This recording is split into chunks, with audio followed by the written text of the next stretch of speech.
So at its core, creating a budget is one of the most simple and effective things that you can do today to start working towards your financial independence. The weird thing is very few people actually take the time to sit down and create a budget, and there's a lot of misconceptions with the word budget. A lot of people feel it's too restricting, or only irresponsible people need to sit down and create a physical budget, and that their mental budget in their head is good enough. But really, these misconceptions about a budget couldn't be further from the truth. One of the biggest problems I see now is that people think a budget means that you're living on a restrictive lifestyle, and really that's not the case at all. The entire point in a budget is so that you can allow yourself to live an unrestricted lifestyle one day. The thing is, you can either live an unrestricted lifestyle with amazing opportunities, or you can live a restricted lifestyle feeling unrestricted with mass amounts of credit card debt. Now, I know this for a fact because I was the second person for a very long period of my life. And in fact, really, this is the only budget that I found that actually worked for me. When I was going through the bankruptcy process, I realized I had to find a budget that would actually work. I was spending more than I was making, clearly, and I was just in mass amounts of credit card debt that was really, with my income at the time, just impossible to work out of. And so I realized I needed to sit down and find a budget. And one of the biggest problems I found is that there are so many different types of budgets that work for different type of people. But at the time, I realized that no matter what, I had to find something that worked for me and that I could stick to. Really what it comes down to is you need to find a budget that works for the way you want to spend and invest your money, and that's pretty much the biggest part. Now, I searched for all different types of budgets, and people would say you need to allow 27% of your income to this and 33% of your income to this, and just like, it was overly complicated. That's why we have such a simple budget layout that we recommend if you're getting started. Now, we have a more advanced budget option that we'll talk about later, and it really applies more to people who are self-employed and who need to budget for different things such as business expenses and payroll and salaries and whatnot. But really, for someone starting out, especially in your 20s, having a simple budget is really the best thing that you can do to get started. There's no reason to overcomplicate something that really is at its core just the very basics of financial independence. So I wanted to take some time to talk about what we thought the perfect budget was that could really fit pretty much anyone, and you could tweak it around to work really best for your situation, because I think the categories we have laid out in this budget are the categories that everyone needs to gain financial independence: knowledge, health, freedom, whatever it may be. This budget really accounts for all of that. And I feel like a lot of people think that a budget restricts them, and that if they're living on a budget, they're not going to be able to go out and enjoy the money they make, and they're not going to be able to invest in stuff like education and learning and future growth. And with this budget, that couldn't be further from the chase. So let's go ahead and talk about our ideal budget layout for someone in their 20s, so we can really understand how flexible this budget is. So the budget itself is broken up into 6 different parts. Now, the first one is necessities, and that is 50% of your income needs to go towards necessities. That could be rent or living expenses, insurance, whatever it may be. This would kind of be where that falls. Now, a car can technically fall into necessities, but it can also fall into another category that we'll talk about later. But in most areas, at least in the US, people need reliable transportation. So that would be considered a necessity. This is also where you would consider some other things such as utilities and food and clothing. That's an important one. So overall, that's pretty simple. I mean, 50% of your income spread across all of your necessities. Most people should be able to make that happen. And if you find yourself not in a place where you can make that happen, we'll talk about that a little bit later on, such as debt repayment and whatnot. But really, 50% of your income should be going into your necessities. If you find that your necessities, such as your mortgage or your rent, are more than 50% of your income, but it's kind of like a bare minimum, like you have a bare minimum car, you have a bare minimum housing, that would be when it would be time to sit down and really rethink. Do you have a budget problem, or do you just have an income problem? And there's 2 very different ways to attack that problem, but we'll discuss that in another video. Really, though, the biggest thing you need to focus on is getting your necessities to fit within 50% of your budget. Now, if you can do it lower than that, you have 2 options. You can increase your lifestyle, or you can invest money into the different areas that we're going to talk about now. But moving on from there, like I said, we'll talk more about how to deal with debt as a necessity later on. But moving now on to the second part, we have long-term spending. Now, this is 10% of your income. The rest of these categories are all 10%. Long-term spending would be kind of the the one-day account. This is where you're going to save 10% of every dollar you make for your future dream house, a down payment on your next car, whatever it may be. The dream one-day fund, that's what this is. Now, I would love to give better examples of what that is, but for me, it's going to be different than what it is for you. So for me, it really would be the dream house, which you can see behind me, or a dream car. So whatever it may be, set aside 10% of your income every month for that one-day fund. Now, I know a lot of people say act as if and you will achieve it one day. Sure, but you're not going to achieve it if you're not acting as if you're already paying for it. So take out the money every month, put it in your one-day fund, and that's where you'll end up. The thing that I think you'll start to realize is some of these goals that you saw as such a far away, one-day, long-term thing suddenly start to be chipped away out day by day, and all of a sudden they're much more achievable than they were before. So one of the things that I think is most important about the long-term category is that it gives you a reason to keep going. You know, every month you are working towards that one-day thing, whether it be your dream car, whether it be your dream house or dream vacation. Every month you are consistently chipping away at that. The next category that is most certainly one of the most important is education. Every month set aside 10% of your income for education. Now, if you're on a high income level, that education account could become quite large. And there is a time and a place when you're spending too much on education for your own time. This kind of happened to us recently. We were trying to fit this budget to our current income level, and it doesn't always necessarily work. But when you're making anywhere between $2,000 to $10,000 a month, 10% on education every month really isn't anything insane. You're going to get a lot of value out of that education. There's online courses. This could also include college, financial student loans, whatever it may be. Really, this 10% for education is going to be one of the most important for your long-term future. Now, I also include Audible in this 10% because that's where I gain a lot of my information. Especially when it's late at night, I can't sleep. I put my earbuds in and just listen to Audible and try to retain some information. So whatever it may be a little flexible with yourself with this account. It's all about education. It's all about learning. If there's something that you're particularly interested in, set aside 10% every month, sign up for a course, and use that money to fund that course for yourself. Whatever it may be, just make sure that this account is used to always be educating yourself and growing your future self. And now another extremely important one, let's talk about investments. Again, 10% of your income is going to be a safe income level to start investing. Now, I know people want to dream about getting into investments and putting $10,000 in up front, but frankly, unless you're making $100,000 a month, $10,000 is way more income than you need to spend on an investment. You can do really well in investments by just investing 10% of your income every month into it. You're not going to have the crazy right-away results that you can sometimes be seen flashed around on social media, but really that's not the most practical thing in the world, because the other side to that is that they can also lose that same amount of money in a day.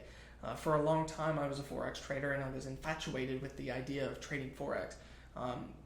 The hard truth was, while I was really good at it, it wasn't necessarily the most fulfilling thing in the world, and I also got to see how you can have these crazy good days, but even with the best strategies and the best risk management you can have, there's still a lot of losses to be had. So, like I said, when it comes to investment, I now take more of a passive approach to investing. So I take 10% of my income, put it into investments every month, and I've been able to watch the account grow and compound from there. And my returns over the past year have been equal to the returns I would receive in Forex trading, mainly because it's all about balanced investing for me at this point. Now, this works in a couple of ways too, because there are some accounts that over time, my necessities don't hit 50% of my income. So I actually end up investing 50% of my income because over time I've just tweaked this budget to work a little bit different for my financial situation. But what I might recommend is try this budget for 6 months to a year, and if you find it works for you, great, keep doing it or tweak it little by little. But don't tweak anything for the first 6 months. Stick to one budget for 6 months and really let it take effect. It was 2 years, I think, before I really started tweaking this around for myself. So slow, small changes to this budget are going to be where you're going to have the best benefit. I wouldn't recommend coming in here and just completely doing away with one category. Rather, I would say try it for 6 months to a year, and then start tweaking things from there. So what I found personally is that my necessities don't meet 50% of my income, but my investments could. and it didn't make financial sense to spend 10% of my income on education, mainly because I didn't have the time to do that many courses and that much online learning, or even in-person learning, which is a whole other topic on its own. But what I found is that when I stuck to this for a year, I was able to be in a really solid financial situation, so I was able to take it and tweak it a bit to work better for myself. Next up, we have another 10% allocated to play or fun. Now, this is where our budget is a little bit different. Most budgets that you just go online and Google best budget, you're not really going to see a play or fun category. And that's where we enjoy our budget quite a bit, because we allow you to set aside 10% of your income to just do whatever you want with. To me, this can be anything from a day vacation to a weekend getaway, to subscriptions such as Netflix, Hulu, whatever it may be, because let's be honest, as much as we love them, it's not necessarily a necessity, to even stuff like video games. Recently I got a Switch, and I've been loving playing the Nintendo Switch and trying different games on it, so 10% of my income can be used as a portion for that. But we also have things like movies. Back when we could actually go to movies, this was actually a good use for it. It was a great little date night. It was something that was fun to go out to eat, to a nice dinner, and then go to a movie. While things have kind of changed in that regard with not being able to go out to places like that, it was nice to always have the income set aside. It was just there, and that was that. And last but definitely not least is 10% set aside to a gratitude fund. Now, one of the things that I've noticed is that people like helping other people, and that's great, except if you're not in the financial position to do that, it doesn't really make sense to feasibly help someone else when you yourself are in a poor financial state. So this is why we really like our budget, because it allows you to set aside 10% of your income for a gratitude account or a give account. This could be anything from pulling up and paying for someone else's food in front of you in a drive-thru. It could also just be paying for a stranger's gas or a stranger's meal at a restaurant. Whatever it may be, the gratitude or give account is actually one of my favorites. Personally, my favorite thing that I like to do is go out and just spend a huge tip. I notice that sometimes I'll get to the end of the month and I've not necessarily spent my full gratitude or give portion. So what I'll do is I'll go either get a haircut or I'll go out to dinner, and I will spend, let's say, $100 on a tip. The gratitude that you can feel when doing that, it's hard to explain the feeling that you can get by making someone smile just with something small like that. So that's probably one of my favorite parts of that account. But that also includes gifts at Christmas, let's say. Let's say that my sister's birthday is coming up and I want to get her something nice. That's something that's pretty easy to build into the gratitude or give account. Just as a small thank you, here's your birthday present. Let's move on from there. But that really is one of my favorite accounts, because all of the money is set aside. You don't have to worry about it. And at the end of the month, if you want to spend a little bit more, you can go out and leave a generous tip for someone. It really is probably my personal favorite in there, because I love being able to give back. So now, real quick, before we talk about different things like savings and how to repay debt, let's talk about this. I would highly recommend setting up a separate bank account for each single one of these 6 categories. Now, I know that may seem a little overwhelming at first, like having 6 new bank accounts or 5 new bank accounts if you already have one checking account. But it really is extremely beneficial to you to go ahead and just set that up into accounts. And then what you can do is take your monthly income number and set aside that amount every month to auto pool from your main checking account or wherever you deposit your income, and just have it automatically pull over to the other 5 accounts. That is probably what I would recommend most for people. Just have it automated. That way you don't have to think about it. Because I know that when you sit there and you have to actually transfer the money yourself, you're going to go, well, I have this bill coming up and I might want to budget for this, and I have this little thing coming up over on the side. Forget about it. Automate it. It's there anyway. It's still your money. It's in your account. It's just separated into those different categories. Yeah, that alone is going to make the process a lot easier. You're not going to think about it, and you're just going to see these accounts grow over time. It's going to feel amazing. Trust me. It was one of the best things I did when I was at my low in finances.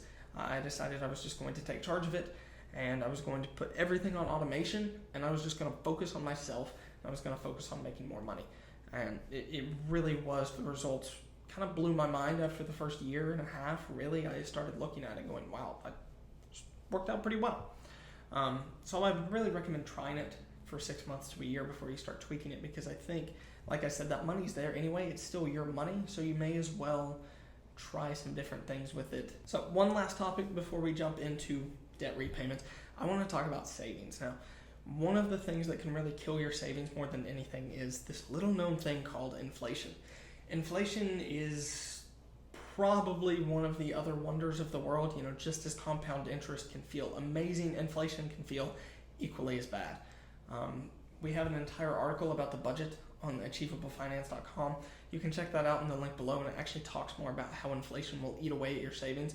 I really recommend looking at the article if you're interested to see more of our options for dealing with inflation and beating inflation. Putting the money in a regular savings account, you're never going to beat inflation. That's why I would really recommend, once you get it up to a certain level, putting this money into different investment accounts. That way you're not having to battle inflation as much. I mean, if you can average 7% a year, which is average to low at best, you're going to beat inflation. I mean, a 2% inflation rate, it's pretty easy to beat with 7%. You're still gaining 5% from it. So I would really recommend reading the article if you're interested in beating inflation. But to get started, just focus on those 6 areas. All right, now debt. This is where it can get a little bit tricky. Debt is one of those things that it really depends more on your own personal situation. So what I would recommend is if you have a mass amount of debt that you just see no way out of, you really need to think carefully about your next steps. Obviously, there is the budgeting route. In some cases, that's not always the best route. There is debt consolidation. There's also bankruptcy. There's different options that you may have that you may find are more beneficial to you than trying to chip away piece by piece at something that just feels endless. Now, I'm not recommending that to you, but I would say look into your options and make sure you find the one that's best balanced and best suited for you.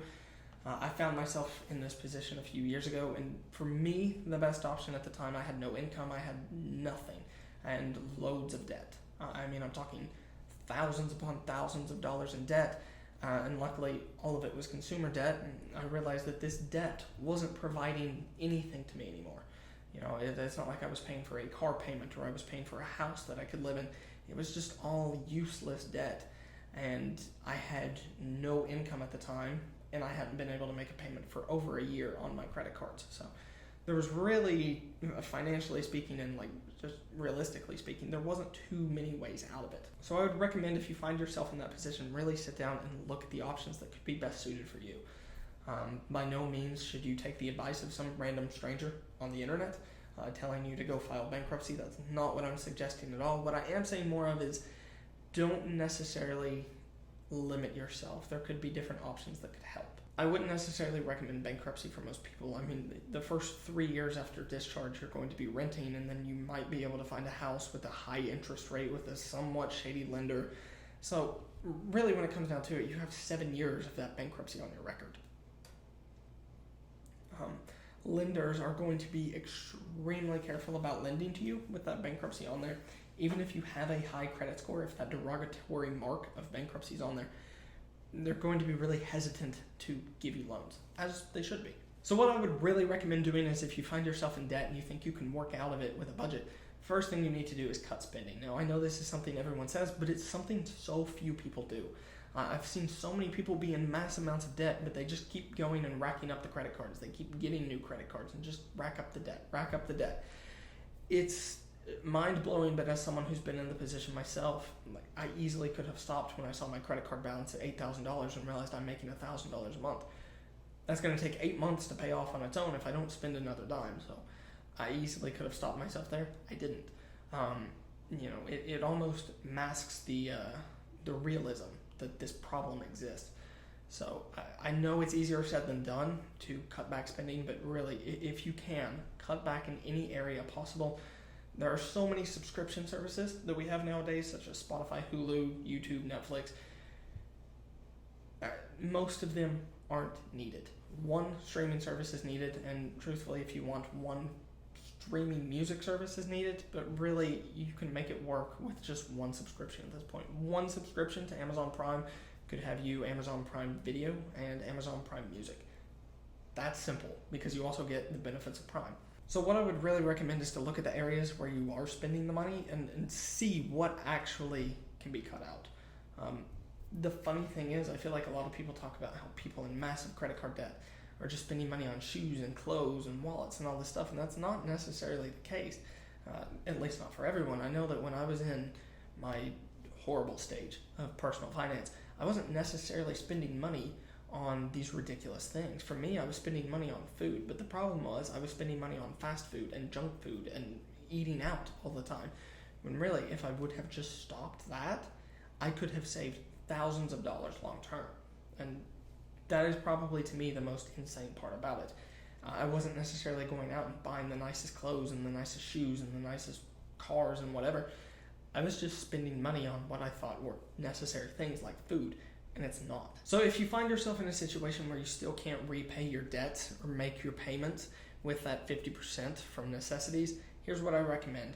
Take out 20%, and that would be 10% from your play or fun account, and that would be 10% from your gratitude or gift account. Start with one if you can, but do both if you have to. If that still doesn't give you enough money to be able to pay your debt payments and live, that's when I would recommend actually speaking to a bankruptcy professional or a debt consolidator to look at your options there. If you were living only in your necessities and still can't make those payments, that's when I think it's most necessary to talk to someone. But by all means, try to tweak categories where you can, but make sure that you aren't taking money away from your future. So I wouldn't necessarily recommend taking money away from your investments and taking money away from your education unless you have to.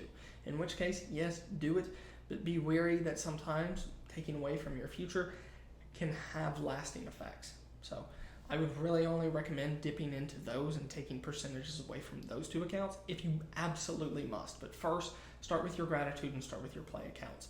Those are going to be where you can find a lot of money that you realize you don't necessarily need to be spending. So that wraps this up. If you have any questions about making a budget or sticking to a budget, go ahead and feel free to leave them below. Be sure to subscribe to Achievable Finance for more videos like this and turn on that notification bell for more. You can also read more about creating a budget in your 20s by clicking the link down below that takes you off to Achievable Finance.